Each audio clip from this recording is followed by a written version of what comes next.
Hello friends, நம்ம favourite சீரியலில் அடுத்து என்ன சுவாரஸ்யமாக நடக்குது அப்படின்னு சொல்லிட்டு பார்க்குறீங்களா?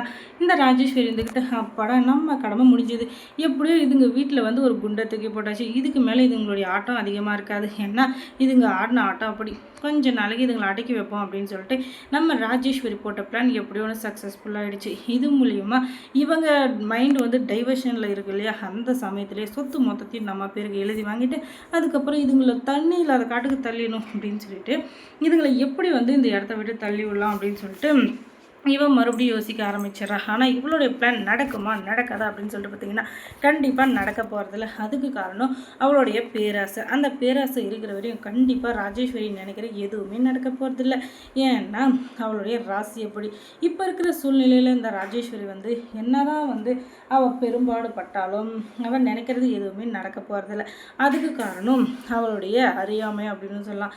ஏன்னா அவள் வந்து விஜய் வந்து சரியான மக்கு, இவனை எப்படி வேணாலும் ஏமாத்திடலாம், நம்ம எந்த பக்கம் தலையாடினாலும் தஞ்சாவூர் பொம்மை மாதிரி தலையாடிக்கிட்டு இருப்போம் அப்படின்னு சொல்லிட்டு தப்பு கணக்கு போட்டுட்ருக்கா. ஆனால் அவள் போட்டிருக்க கணக்கு எல்லாமே தப்பு அப்படின்னு சொல்லிட்டு நிரூபிக்கிறதுக்கான நேரம் வந்துருச்சு. அது எப்படி அப்படின்னு சொல்லிட்டு பார்க்குறீங்களா, இவ வந்து சரி நம்ம பண்ணுற இது வந்து யாருக்கும் தெரியாது, நம்ம பண்ண இதை வந்து மல்லி வந்து ரகசியமாக கண்காணித்து அவள் யார் எப்படி பண்ணுற ஆள் அப்படின்ற எல்லாத்தையும் தெரிஞ்சுக்கிட்டு இப்போ வந்து அவளை வந்து லாக் பண்ணுறதுக்காக அரவிந்தோட உதவியை கேட்குறாங்க.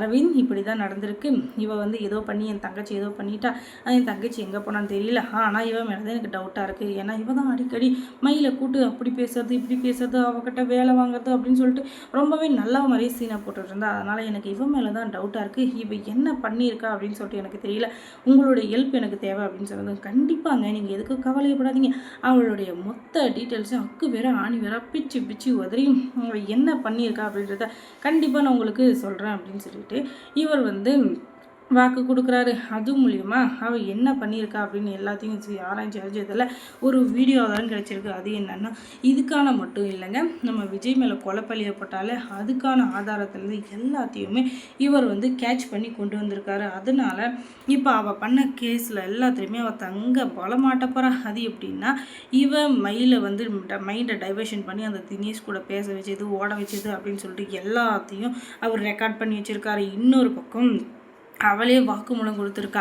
அந்த விஜயை வந்து கொலைப்பள்ளியில் இது பண்ணுறதுக்காக சுடரை கொலை பண்ண ஒரு கத்தி கொடுத்தாங்களே, அந்த கத்தியை வாங்கினது இவ தான், அது ஒரு ஆள் மூலியமாக வாங்க வச்சான்னு சொல்லிட்டு எல்லா விஷயத்தையும் புட்டு புட்டு அந்த பையன் வச்சிடறான். அது எல்லாத்தையுமே வீடியோவை எடுத்துகிட்டு வந்து மல்லிகிட்ட காட்டுறாங்க.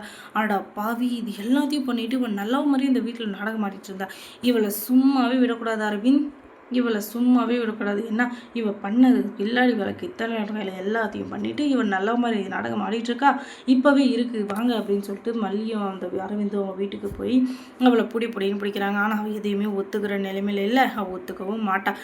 ஏன்னா அவள் அப்பேற்பட்டவ, அவள் வந்து எந்த தப்புமே பண்ணல, என்னை வந்து நீ எப்படி தப்புன்னு சொல்லலாம் அப்படின்னு சொல்லிட்டு வாதாடிட்டுருக்க.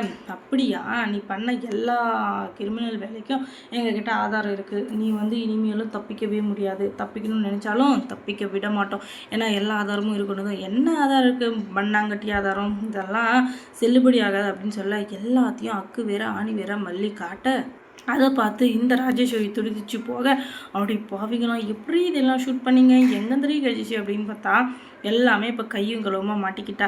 இனிமேலும் நீ தப்பிக்க முடியாது, என் தங்கச்சி மட்டும் இப்போ எங்கே இருக்கான்னு நீ சொல்லலை, அதுக்கப்புறம் இந்த வீடியோ ஆதாரம் கோர்ட்டுக்கு போகும், அது மூலிமா சுடரை கொலை பண்ணதே நீ தான் அப்படின்னு சொல்லிட்டு எல்லாத்தையும் எல்லாரும் முன்னாடியும் சொல்லிவிட்டு, இன்னொரு பக்கம் நீ பண்ண வேலை எல்லாத்துக்கான ஆதாரமும் எங்ககிட்ட இருக்கிறதுனால நீ பண்ண வேலை எல்லாமே எங்களுக்கு நல்லாவே தெரியும், அதுவும் இல்லாமல் என் தங்கச்சி எங்கே அமுச்சு வச்சுருக்கேன்னு நீ சொல்லலை, அதுக்கப்புறம் நீ ஜெயிலில் களி தின்ன வேண்டியதான், அதுவும் எப்போ ஆயுசு முழுக்கும் அப்படின்னு சொல்ல நான் சொல்லிடுறேன் அமைதியாக இருங்க அப்படின்னு சொல்கிறது.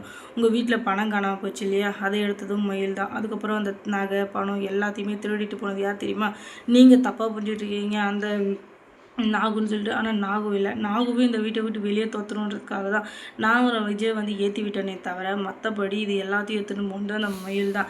அந்த மயில் எதுக்காக எடுத்துன்னு போனா அப்படின்னு சொல்லிட்டு எனக்கு தெரியாது. ஆனால் அந்த இவன் இருக்கான் இல்லையா தினேஷ், அவன் வந்து நல்லவன் இல்லைன்னு சொல்லிட்டு நிறைய பேர் சொல்லி கேள்விப்பட்டிருக்கான். அவன் பண நகைக்காக தான் உன் தங்கச்சி கூட பழகியிருக்கான், அதுவும் இல்லாமல் அந்த பண நகையெல்லாம் அவன் தான் எடுத்துகிட்டு வர சொல்லியிருப்பான் போல், உன் தங்கச்சி சரியான முட்டாளாக இருப்ப போல், அவனை அப்போவே நம்பக்கூடாதுன்னு சொல்லிட்டு நான் சொல்லாம தான் இருந்தேன். ஆனால் உன்னை பழி வாங்கணுன்றதுக்காக உன் தங்கச்சிக்கு தூபம் போட்டு ஏற்றி விட்டேன், தயவு செஞ்சு நான் மன்னிச்சிரு அப்படின்னு சொல்லிட்டு காலில் உள்ளாத குறையாக கெஞ்சிட்ருக்கா இந்த ராஜேஸ்வரி.